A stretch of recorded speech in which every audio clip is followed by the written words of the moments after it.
Hello YouTube, my name is Grimace, you're watching Hike California. On this channel I talk about hiking, backpacking gear in the state of California. If those kinds of things interest you, click that subscribe button, click that notification bell. That way you find out every time we've got a new video coming out. In California, we're really fortunate to have some fantastic national parks. We have 8 of them. We have Pinnacles, Channel Islands, Death Valley, Joshua Tree, Sequoia, Kings Canyon, Lassen Volcanic National Park, and a park that is kind of easily in the sort of Mount Rushmore of national parks, and that's Yosemite. One of the most iconic parks in the country, and it really puts a feather in the cap of California's natural beauty. If you've never been to Yosemite, I highly recommend it. First of all, it's just got some of the most iconic features of any park in America. It's got just the Yosemite Valley itself is just, it's only 7 miles long. It's 1 mile wide. It's got some of the most iconic waterfalls in the world. It's got Bridal Veil Falls. It's got Yosemite Falls. It's got Half Dome. It's got El Capitan. It's just incredible. If you just want to go and visit and do some day hikes and see the park itself, you should have no problem. But if you want to backpack, pay attention, because there is a brand new lottery system in place for 2022. And why am I telling you about this right now?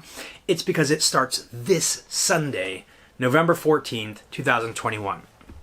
Here's how the new system works. So with Yosemite, like a lot of parks, each trailhead has a quota. So only a certain number of people can go out on each trailhead for an overnight hike. Day hikes, you should be fine. But for an overnight hike, you need a permit.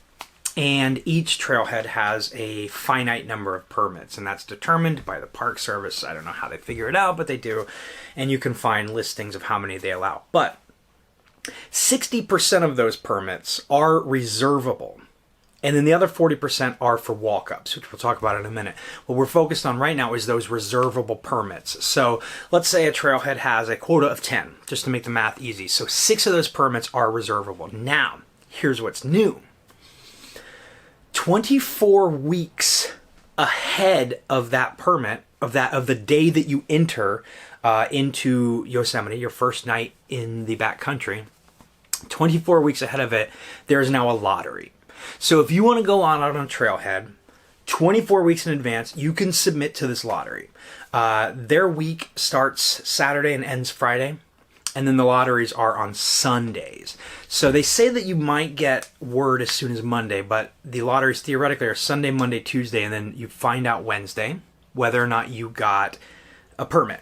So if there are 5 permits available, 6 permits available, let's say in our example of 10, there are 6 permits available and 10 people apply for these permits, then 4 people are going to be SOL, but the other 6 people should get it, right? So you find out on Wednesday if you got it. And then the following Saturday you have to pay. It's $10 just to apply, and then $5 per person if you get it. So you have to pay by Saturday or it gets released into the pool. If there are permits that are not reserved, that end up not being taken in the lottery, those become available about 2 weeks later on a first-come, first-served basis. And it's all done through recreation.gov, which is how the lottery's done also. So if you're looking to do it maybe 4 months out, you're like, oh my gosh, I really want to do this hike in Yosemite, you can go and you can check which trailheads still have some permits, and you can still reserve those up until 7 days beforehand, in which case they go dark, and any remaining permits get thrown into that pool, that 40% pool of walk-up permits, which are available the day before, starting at 11 a.m. So again, 40% of the permits are available the day before the hike at 11 a.m. Just walk up and sign up for them. And then the other 60% are through a lottery, and then if they're not taken in the lottery, they become first come, first serve, all through recreation.gov.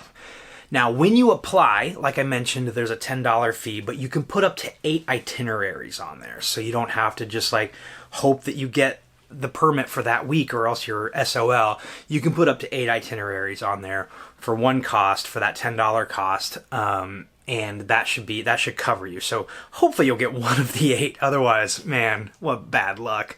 So I hope that helps. If you have questions, leave them in the comments below. If you have some insight into the system, because it is a new system, why don't you leave that in the comments too? I'm sure everyone would love to learn. The important thing to know is that you do have to plan ahead. So this system starts this Sunday, November 14th, and that's for hikes beginning the week of May 1st. So it's like a lot of parks, like the Grand Canyon rim to rim. You just have to reserve things, do the lottery 6 months in advance. It can get really sort of cutthroat. So plan ahead as much as possible on these larger hikes. 'Tis the season to kind of be planning your summer hikes in the winter anyway. So just know that. I hope that was helpful. If you did get value out of this video, why don't you click that thumbs up button? And again, click that notification bell. And hey, let's do this again sometime.